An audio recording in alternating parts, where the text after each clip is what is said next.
नमस्कार प्यारे विद्यार्थियों, स्वागत है आपका इस एजुकेशन प्लेटफॉर्म पर। आज की क्लास में हम पॉलिटी के विभिन्न टॉपिक्स को कवर करेंगे।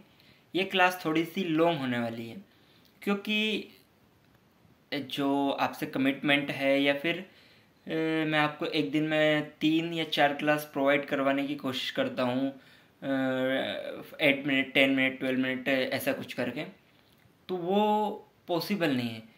मैं शूट कर रहा हूँ ओनली 1 क्लास फॉर 1 डेज, ठीक है, क्योंकि 3-4 क्लास देने में मैं अभी सक्षम नहीं हूँ, इसलिए मैं इसी क्लास में आपको सब कुछ उन 3-4 क्लास का मटेरियल प्रोवाइड करवाऊँगा। इसलिए क्लास थोड़ी सी लंबी हो सकती है, मे बी 10 to 15 और मैक्सिमम 20 मिनट्स।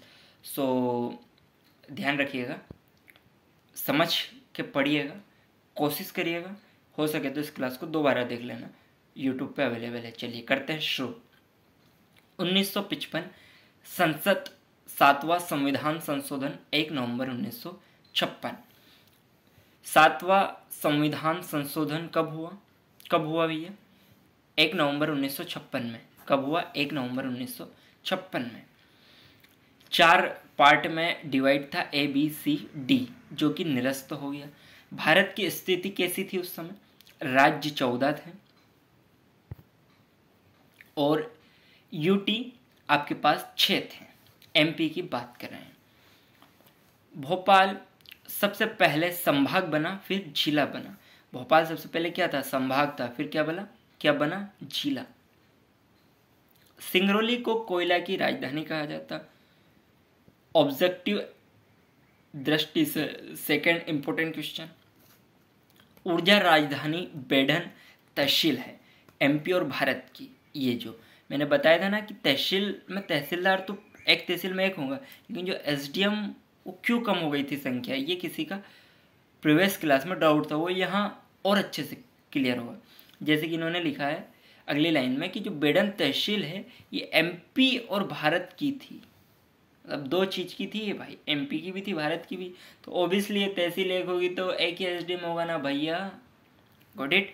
मुरैना को बागियों का गढ़ कहा जाता। बागियों का गढ़ कहा जाता। बगावत कर देते भैया यहाँ। कोई मुरैना से हो तो कमेंट करो यार। चलिए, संभाग 1971 होशंगाबाद, जिसको नर्मदापुरम नाम 2008 में दिया गया। कौन सा संभाग किस सत्र में बना, किससे रिलेटेड है, ये 3 चीज़ें हम इसमें कवर करेंगे। होशंगाबाद 1971 में बना, नर्मदापुरम नया नाम बनाया 2008 में, फिर होशंगाबाद हुआ और फिर नर्मदापुरम हुआ। ये अभी तक की इसकी हिस्ट्री है। 1977 में उज्जैन बना, इंदौर से अलग हुआ। 1980 में चंबल बना, बस्तर से अलग हुआ। शहडोल किसी से भी अलग नहीं हुआ, ये अपने आप में बना 2008 में। ठीक है भैया, बढ़ते हैं हम राज्यपाल जी की तरफ।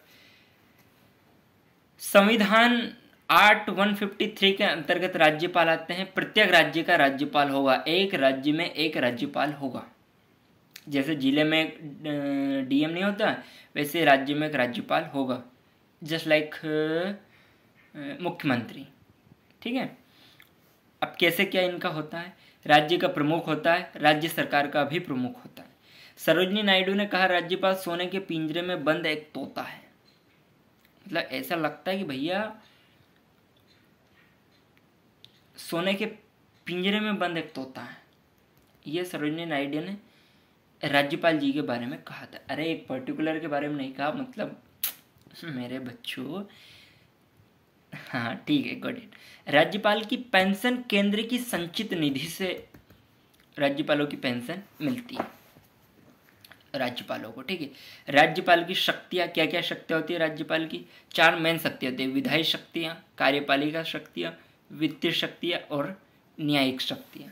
कौन कौन सी होती हैं? विधायी शक्तियाँ, कार्यपालिका शक्तियाँ, वित्तीय शक्तियाँ और न्यायिक शक्तियाँ।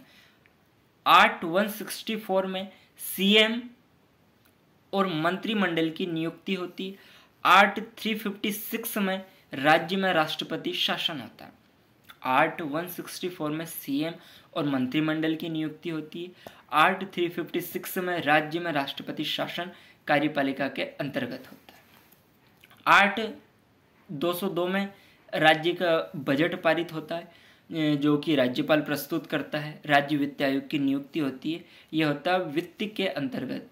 किसके अंतर्गत होता है? वित्त के अंतर्गत। और ये होता है कार्यपालिका के अंतर्गत। आर्ट 164 सीएम और मंत्रिमंडल की नियुक्ति करता है, जो आर्टिकल 164 है। आर्टिकल 356 राष्ट्रपति, राज्य में राष्ट्रपति शासन लागू करने का सारे प्रावधान आर्टिकल 356 में होते हैं। और आर्ट 202 में राज्य का बजट पारित होता है। 161 में क्षमादान की शक्तियाँ, हाईकोर्ट के जजों की नियुक्ति और अधीनस्थ न्यायालय, ये न्यायिक के अंतर्गत होता है।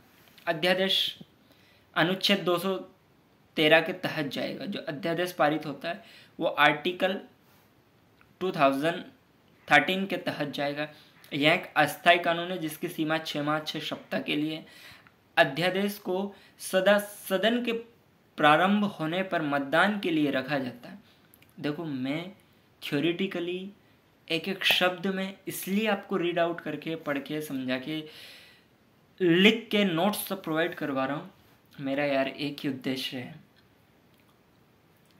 आपको नौकरी दिलाना, मैच्योर करना, अपनी जिम्मेदारियों को कैसे निर्वहन करना, उसमें आपको मेरे को सक्षम बनाने का है। और यही मेरा मोट्टो है, ज़्यादा कोई खास है नहीं। ठीक है, इसलिए मैं अपनी कोशिश कर रहा हूँ। आपका काम है कोशिश करना, पढ़ना, मेहनत करना और याद रखना जो बोलते हैं ना। ठीक है, मैं मान रहा हूँ रेशियो कम है सक्सेस का इन एवरी डिपार्टमेंट, बट यार बेटा, मेहनत जाया नहीं जाती है। आज नहीं तो कल आपको आपकी मेहनत का ज़रूर मिलेगा। ठीक है। अध्यादेश को सदन के प्रारंभ होने पर मतदान के लिए रखा जाता है। यदि यह पारित नहीं हो पाता, ये मतदान के लिए नहीं रखते हैं, तो इन दोनों स्थितियों में सदन के समाप्त होते ही अध्यादेश समाप्त हो जाएगा। राष्ट्रपति शासन क्या होता है, कैसे वर्क करता है, इसे राज्य, लिख लो यार, ये लिख लो, मैं लिखवा रहा हूँ, लिखो राष्ट्रपति शासन हेडिंग डाल के। इसे राज्य का आपातकाल भी कहा जाता है। एमसीक्यू टाइप क्वेश्चन कैसे बनेगा? राज्य का आपातकाल किससे कहा जाता है? राष्ट्रपति। एक बार लागू होने के अधिकतम 6 महीने और 6 महीने के अधिकतम 3 साल तक लगा सकते। अगर राष्ट्रपति शासन लग गया तो अधिकतम 6 महीने होगा, लेकिन ऐसे हम कर करके एक दिन के लिए नहीं हुआ, फिर 6 महीने, फिर 6 महीने, फिर 6 महीने लगा दिए। ऐसे हम अधिकतम 3 साल के लिए लगा सकते हैं। जब सरकार सही तरीके से कार्य ना कर रही हो तब ये लगाया जाता है। राष्ट्रपति शासन कब लगता है? जब सरकार सही तरीके से कार्य ना कर रही हो। स्नैपशॉट ले लो यार, नोट्स बना लो, पढ़ लो भैया यार। 3-4 मेन चीज़ें है कि 6 महीने में मैक्सिमम 6 महीने के लिए लगता है, लेकिन हम 6 महीने करके 3 साल तक के लिए लगा सकते हैं। जैसे पहले हमने लगाया 6 महीने के लिए, जनवरी में लगाया, जून में ख़त्म हुआ, एक दिन का ढील दिया, जुलाई से हमने फिर लगा दिया। ठीक है, गॉट इट। अब राज्यपाल के ऊपर जितने भी सारे अपने राज्यपाल हैं उनको हम अगली क्लास में कवर करेंगे। जब तक के लिए पढ़ते रहिएगा। Bye bye.